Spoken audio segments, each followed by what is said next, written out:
Mel Albin. I'm the host and the founder of the Jazz Confusion My Power name Hour. is Dion Parson, and I'm honored to share my passion of music with you, our listening audience, through my cultural heritage.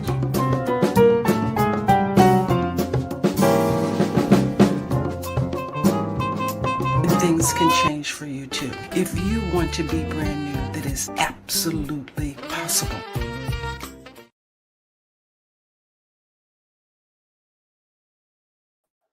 Good evening, everybody, and welcome to another edition of the Jazz Confusion Power Hour.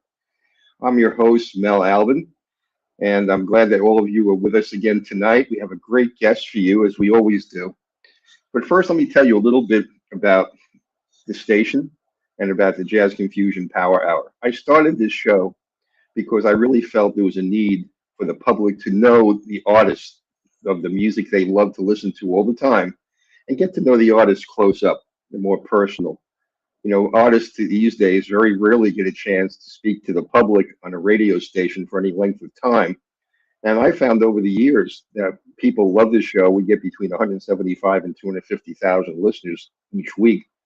So there's absolutely a need to be able to have artists connect with the public. And that's what this show is about. So, you know, we take you backstage, we take you into the mind and the heart of the artist, and you get to learn more about how they create the music that you love to listen to all the time. Source is a nonprofit 501c3 radio station supporting jazz and Black and minority micro businesses so they can build scale and get on the finance industry radar. Ultimately, it creates family wealth and also wealth within the community. So between jazz and supporting jazz musicians and supporting small micro businesses, that's the mission of Source Radio. We depend on listener contributions and donations, sponsorships, and we also depend on the artists themselves who we have on our show to help donate to help keep Source Radio and keep jazz alive on radio. So any donation you make is greatly appreciated. And remember, it's always tax deductible. The Power Hour has had over 150 amazing artists and guests, well known and becoming well known. Musicians, vocalists, we've had on managers and producers, songwriters. Some of the artists on the Power Hour include Eric Roberson, Mesa, Brian Culbertson, Bob James, Paul Brown, George Benson, Raheem Devon, Esperanza Spalding, Niels Gipner, Pieces of a Dream, Reagan Whiteside, Eric Darius, Greg Adams, Tom Brown, Cheryl Crow, Billy Ocean, Annie Lennox, Eddie Levert, Miss Monet, Yulia, Blake Aaron, Terry Wollman, Celine Johnson, Aaron Stevenson, Cecily, and the late Bobby Caldwell, Jeff Bradshaw, Dion Parson, Tammy McCann, Jeff Beck, and Eric Burden, to name a few. So you can see the range of artists we've had. Many are legendary, many are new, and almost all of them are highly successful. So you get to see some of the best in smooth jazz and jazz crossover, which is what this show is about. Tonight's no exception. Tonight we have a wonderful artist who's representing Smooth Jazz Alley, which is a phenomenal trio. They started quite a number of years ago. They're all accomplished musicians, and tonight we have the pleasure of having on one of the founding members of Smooth Jazz Alley. Welcome, Kevin. Your mic's muted, Kevin. Hey, everybody. Okay. Thank you for having me, Mel. I appreciate That's a pleasure. It's a pleasure. I'd like to start the show off by asking our guests to tell everybody what's cooking with Smooth Jazz Alley. What are you guys up to? New recordings, new releases coming up, gigs. Give us a rundown of what's going on in 2026. Well, in June of 2026, not actually procured the date yet, but it is permanent. We'll be at Yoshi's Jazz Premier Club in Oakland, California, Jack London, and that is one of the things that's been settled. I'm pretty sure there's some other events coming up that I can't release those dates and those names just yet, but we are out there. But one of the biggest things is the newest release called Believe. and it has been mixed and mastered. It is ready. It's ready for all streaming platforms to be downloaded. It will be released by Intervision Records, and it's we love it. It's we're very versatile and whatnot. We can be um, in different ways within the same genre in different places, and so this piece of artwork is kind of uh, a remnants of that. I think everybody's going to enjoy it, and it's going to make you feel good. The name of your group is Smooth Jazz Alley, and in some ways, to me, I know your music. I followed you for a while. I've had Marco on my show previously, one of the founding members, of your band, and you guys sometimes have a funk sound, and you have some R&B and some soul in your music, Sure. and and smooth jazz is kind of a catch-all for a lot of jazz crossover, and you guys do a lot of jazz crossover, and that's why I like to have you on my show. There is a structure to smooth jazz, and sometimes it becomes like any other genre, a little repetitious. And I try to have on artists like you guys who kind of break the mold a little bit and take it in a different direction. And that's what I think you've done. And when people hear your music tonight, if they haven't heard it before, I think they'll see what I'm talking about. They'll get a good idea about that. But tell me a little bit about your background. When did you get into music? You're a drummer. How did you come to the drums? Most parents discourage their kids from playing drums. Yeah, it's pretty much the same story. It's beating on everything, lunch pails included, and beating the snot out of them. Pardon my expression, but the school, the elementary schools, and things, and having something to do, and then playing drums on different little things. And hold on a second.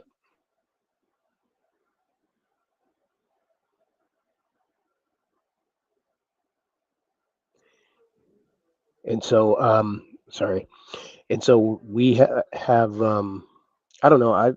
I've just starting to play drums. My father was he was a pool hustler, and he'd gotten thrown out of an alley because he got caught cheating. And when they threw him out, he landed on a drum set, and it was a Ludwig drum set. He bought that drum set home, and I started, I started, I started playing on it. It was busted up, it was beat and whatnot and what have you. And so I just started using it. And one thing led to another. And then as I got into or elementary school, and then high school, and then or junior high, then high school, there was this band, and there was jazz band and whatnot, and I was introduced to all types of music. And I just started from there. And as a young adult, you kind of want to branch out and do your own thing. So I formed my own little band, and then I became popular in my own little neighborhood.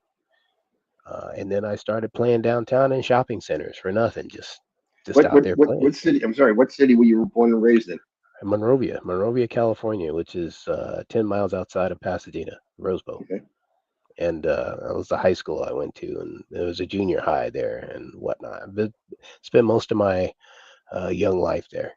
Young adult, moved to another city, but still in Southern California. But I started high school was jazz band competition, and that kind of thing. And then again, I started my own thing, and I never really looked back since. Well, what would you? Let's talk a little bit about your development as a professional musician. Um, what did you? How did you? What was your first professional gig, and how did it come about? Well, I mentioned that I was playing in the shopping centers for free. Someone walked by and noticed me and asked me if I'd like to play for money. And so I ran home and I told my mom and dad, and I had the guy's name and number. And so my dad, being a dad, he called the guy, and once it was, my father determined that it was legitimate. The first real gig that I had was for Nancy Wilson in Fontana, California, and it was a private. Yeah, it was a private gig, and it was like a personal backyard thing, and that was my first. That was my first, as you want, if you like to say, intervision with a professional artist. And I knew Nancy Wilson because that was my mom's favorite.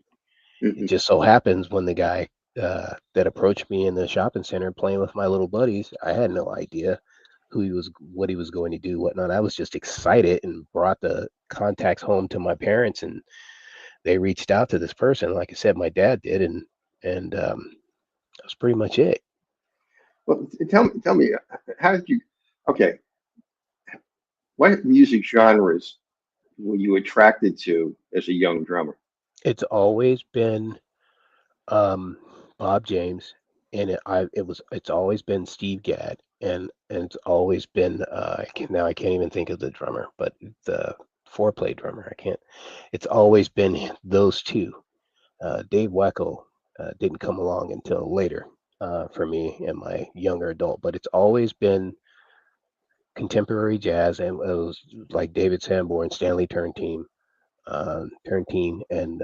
and Bob James and Grover Washington. It was those main staples for me growing Well, up, and that's what my mom played around the house, that's what I and was so going to that's ask you. Yeah, yeah, and that's what I yeah. would take that drum set, put it in the literally face it in the corner, and have an L-shaped wall, and looking, staring at that wall. That's where my imagination went. I imagined I was somewhere else and Yeah, playing for yeah, this yeah, guy. yeah, that's interesting because so much rock music at that period of time when you were growing up was Yeah, so prevalent. The Beach Boys yeah. and someone that said the California sound, the Mamas and Papas, um, Hmm, yeah, hmm. and Jefferson Airplane that became Jefferson Starship. But yet you gravitated to jazz. Why not rock? I have no idea. I guess it was just what my mom played. Wow. It Okay. was just it was this is when 8 tracks were a thing. Right. When Right. the turntables were a thing. There was this music store. There was this furniture store called McMahon's Furniture downtown in Monrovia, California. And my mom just thought she was everything. She bought this what she thought was this elaborate stereo system home, and it had a turntable on. It was kind of like an egg shape, and it was white. And she would play all these Bob James things, Wow. and it was that Bob James 3, I think, was her favorite, and Westchester Lady, and those types of things, and the Grover Washington playing a tin whistle. No one plays a tin whistle these days. Yeah. Yeah. Those are the things. That's what I grew up around. Yeah. Grover Washington Jr. discovered Pieces of a Dream. You know. Exactly. Yeah. When I And Curtis Harmon and and James Lloyd and they were in high school when they started touring with him. so what makes, and I know I'm getting off into something else, but what makes Smooth Jazz Alley so different is because of what I grew up listening to, as opposed to what Marco might have grown up listening to, as opposed to what Otoe grew up listening to. Joe Otoe grew up listening to James Brown, and her father was a saxophone player, but he passed away literally on stage. So Otoe plays Wow. that sax today. That sax is the sax you hear. In Wow. fact, we just spent a ton of money getting the valves checked and rechecked, and it's going through a teardown right now because it's going to get ready for the next recording. So um, that sax, what Marco has listened to in his lifetime, and what I've listened to, that's what makes us, because we collaborate so well. That's what you hear. Why don't you tell us a little bit about Marco and a little bit about Toei, the other members of your band? Sure, Marco grew up listening to Steve Foster I'm and sorry, what's his last name too, so everybody knows? Marco Montoya. He's a Latin. You can look Marco up and find him on the Latin scene very, very heavy. He's produced a lot of Latin artists, and he writes a lot of Latin music. But he also has a knack for writing contemporary jazz. And so Marco grew up learning to play the guitar. He learned the bass, and the last instrument, I believe, he grew up wanting to play the piano. And so he had a piano instructor, and his piano instructor, he just like most kids, they're pretty strict, and Marco just wasn't cut out for that. And so Marco went off on his own, and he just kind of evolved from there. And Otoe, she just kind of followed her dad on stage, playing contemporary jazz or straight ahead jazz. It was always with her dad on stage playing somewhere, and that's how she grew up. How did you And meet Marco? Marco, so through a mutual friend who's a guitarist and on XM satellite radios. His name is Joel Del Rosario, and he's a guitarist. And you can hear him today. We had a gig, we had a place to play. I think we were doing a Stockton Jazz Festival, and so we needed a keyboardist. Well, Joel brought Marco to my practice studio. Again, I mentioned that's how I play for a lot of different artists, still to this day. And so I bring all the musicians needed. When an entertainment company calls me, I'll bring all the musicians needed when they tell me who's coming, and then we get those tracks and material, and we're ready to back that artist, right? Mhm. So that's how I met Marco. So we needed a keyboardist, and so Joel Del Rosario brought in Marco Montoya. And Marco just so happened to mention, hey, I have this project of my own, and the guitarist that I had is wanted to retire, and he's left me, and now I don't know what to do with these tracks. And I said, well, I can help you with it. And so our very first track was that Marco had, not ours, it was his, but the very first track I ever worked on for Marco was, it was called Remember When. Remember When was recorded in Southern California. It was tracked in Southern California. I tracked drums to it, and I had a lot of influence on the track, and I had a lot of influence on other artists and engineers and whatnot down there. And the engineer that I chose, which is a very good friend of mine, Carmen Grillo, Big Sound Music in Southern California, was right around the corner from Paul Brown. Paul Brown, Dave Cause, and all those guys would come into the studio, and that's what they record their stuff. Mindy Abair. They would go down to Carmen's spot. Yep. And then you had people like the bassist. I can't think of his name, but he's also on XM Satellite Radio. Roberto Vally. Roberto Vally also, Carmen used Roberto Vally all the time. And so did Bobby Caldwell, and so did Paul Brown. They go hand in hand. You find Roberto on a lot of that stuff. Also written for Kirk Whalum as well. Oh, okay. Now until forever that's Roberto Vally. And so I met Roberto Vally through Carmen, and Carmen laid the bass down for Remember When. And then we called in another favor from the saxophone artist. Gosh, I can't think of his name, but he's been with No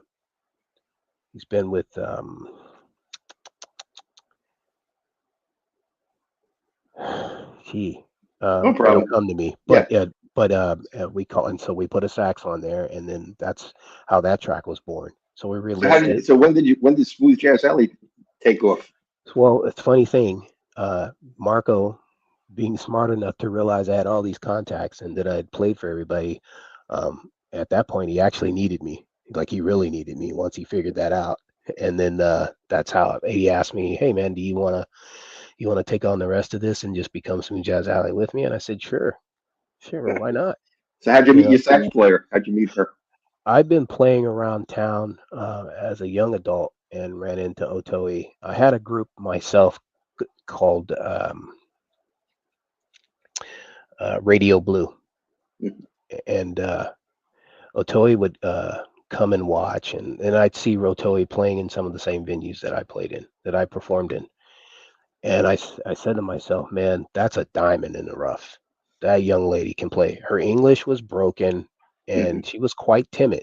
But what I noticed is once she put that mouthpiece, once she put that ligature in her mouth, that was it. She was like, she was born. You know what I mean? Like, I get it. She forgot about everything else, and she would do everything but throw the sax at the people, at the crowd. And I told myself, I'm going to record that lady someday. And so Marco and I, when we got together, and we decided, hey, you know what? we need a sax, and I can't afford to keep going and get all the big guys, so we need an in-house sax. And I said, I know just the young lady. He said, lady? I said, oh, she's a monster. And I went and got her, and I asked her, and it took her probably all of 15 minutes to say yes. And so she's been with us ever since, and she has quite a lot of say in what we do. She actually keeps Marco and I she keeps us from hurting ourselves. That's what I'll just put it that way. She's the referee. Look, I know everybody wants to hear some of your music, and we have a number of great songs that you guys have put out. And the first one we have is what are we going to play first? Oh, we're playing Brisa. Yeah. Can you tell people the background on this song, and then we'll play it for Brisa Del Mar. Marco wanted a Latin track. He had an infatuation with and I probably shouldn't say this, but it's the truth. I'm good for telling the truth, even if it hurts. He had an infatuation with this, the sax, and so Jessy J. He says, he goes, that's my heart throb. I would love to get Jessy J on something. And I said, well, create something that you think has a Latin feel. I said, but you got to allow me to put my drums to how I think it should go. It's got to be contemporary jazz. And if we're going to put it out on radio, I don't want it to have a Latin feel to where it's on a jazz radio station. It has to have, there has to be some sort of medium. So he agreed. And so he wrote this hook. Well, he wrote a track, and I didn't like it, and I tore it down, and I built this hook. It wasn't even a hook. It was something that he found in what I wrote, and he made it a hook, and that's how talented he is. And so once he made it a hook, we put it all together, and I said, okay, I'm going to get Jessy J. So I called up Roberto Vally, and I said, Roberto, put me in touch with Jessy J. And he did. And I said, Roberto, I need something else. I said, I need some star power with this. In addition to Jessy J, I said, what do you think? I said, I need a guitarist. And I said, I can't use Joe Del Rosario. It's not what I'm thinking in terms of this feel that I'm looking for. I need something that's sexy and has some sort of a sexy with a little bit of technicality to it. And he says, Marc Antoine. So we went out and we got Marc Antoine. And so that's what you hear. When you hear Jessy J, you hear Jessy J on the flute and the sax, and you hear Jessy J, and you hear Marc Antoine on nylon strings. Wonderful. It just worked out. All right. Well, let's play it for everybody. Let's play Brisa Del Mar, so everybody can get a good sense of the kind of music you guys do.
That's wonderful.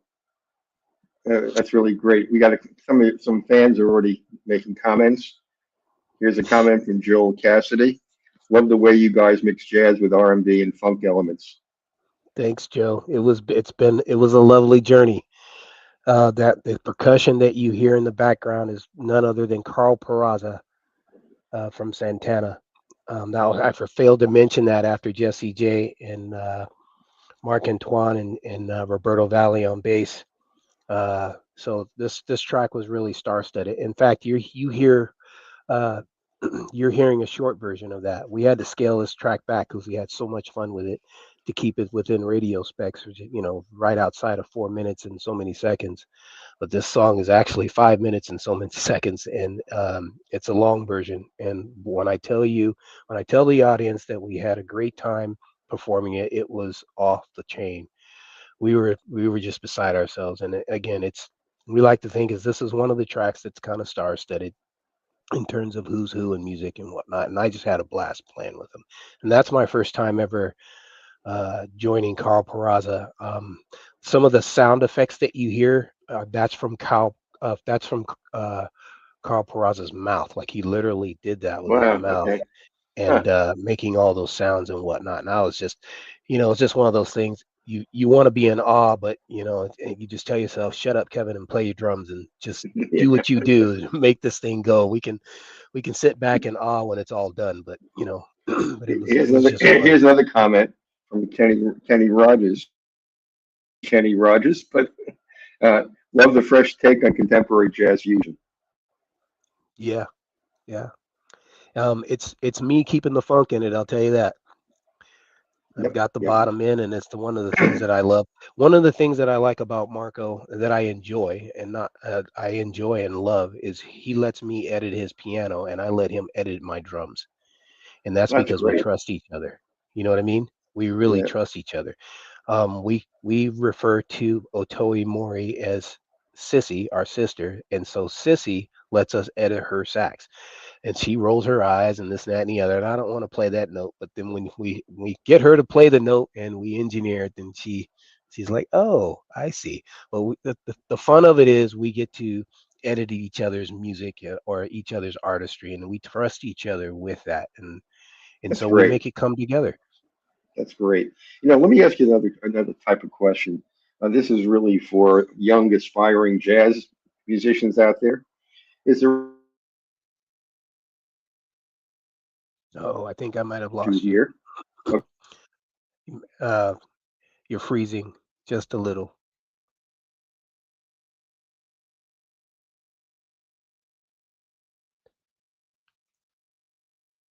Oh no. Well, for the live music, for the young artist, the young inspiring jazz artist, I really want to encourage you to practice. Practice all the time. Practice, practice, practice, practice. I don't care how good you think you are. I don't care who you've played with. I don't care all of your accolades. Getting to where you are at this very moment in time that I say this, practice, practice, practice, and continue to hone in on different artists and not stay in one music genre because that's the one that you like. Appreciate everything right down from country, and you'll be surprised how much country crosses into contemporary jazz. You'll be very surprised through the Dave Causes and this sort. But practice, practice, practice, and listen, and don't be afraid to try different rhythms and sections and different um, different notes here and different notes there, minors and sharps and whatnot. Don't be afraid. It's called jazz, and to be inspired for um, by many artists, that's what you want to do.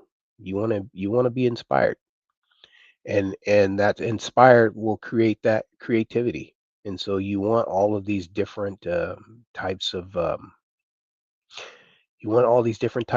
influences so that you have a mixture, that you have spice, that you have something that you love. And so those are the things that you need to do.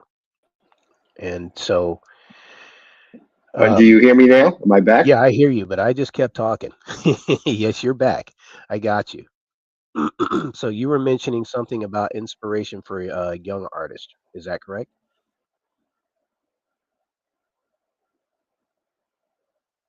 Can you hear me?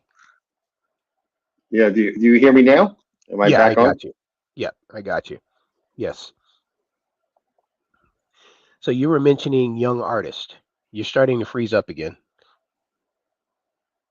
Marco, you're frozen. We're having a technical issue here. Everybody, please hold on, and we'll be right back again.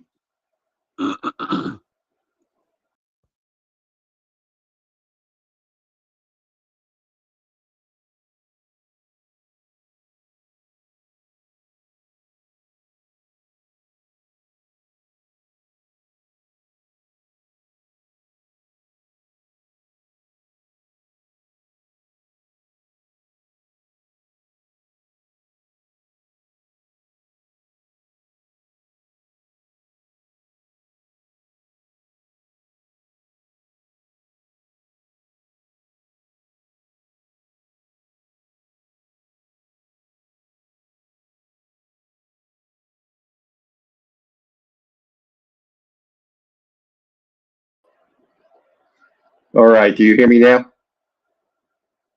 You're muted. Your mic is muted. Can you hear me? Yes, now we're back.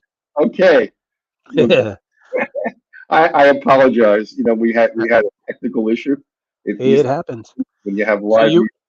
you were asking me about what I would say to young inspiring musicians. Is that what I think that question Oh was? man, we're locking up again.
Marco, your microphone is muted.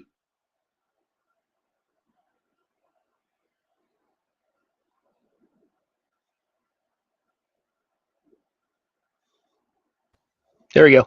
Okay. Oh man, we had a power outage here at the station. Yeah, a crazy time. That's how it goes. Yeah, But I've got all the time in the world. Here's what I think we'll do. Okay, are you available next Thursday, same time? I can be, yeah. Let's do this again because Okay. we for all you people who are tuned in, and I see that a lot of you are still with us. We've had a break, and because I had a power outage at the station, I apologize. And we're going to reschedule this for the same time next Thursday, and we'll have Kevin back with us in Smooth Jazz Alley. And I deeply apologize to you, Kevin, and to all our listeners, but it was beyond my control. All the power went out, lights, everything here. So next week, same time, same place. Okay, Kevin? Absolutely. Please, everybody, check back in with Mel's show. I'm going to be here front and center with Mel if he'll have me. And Of course. there's a lot to talk about. I've got a lot to say. I told Mel at the beginning of the show I talk too much. So please tune back in. Everybody will. We have a great number of listeners, and people have been making comments on your music, and everybody's been enjoying it. So everybody, you have a good week, and we'll be back with you next week, same time, same place, with Kevin and Smooth Jazz Alley on the Jazz Confusion Power Hour. So everybody, good night, and enjoy the rest of your week. So long, Kevin. Thank you. So long. Thank you.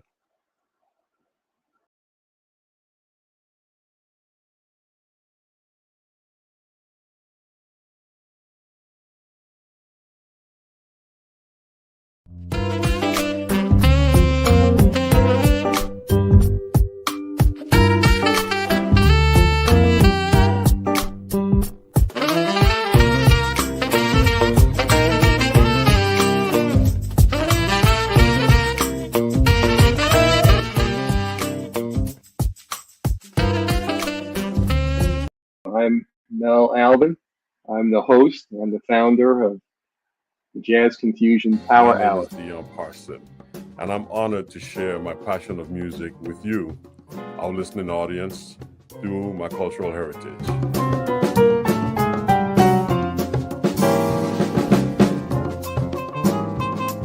Things can change for you too. If you want to be brand new, that is absolutely possible.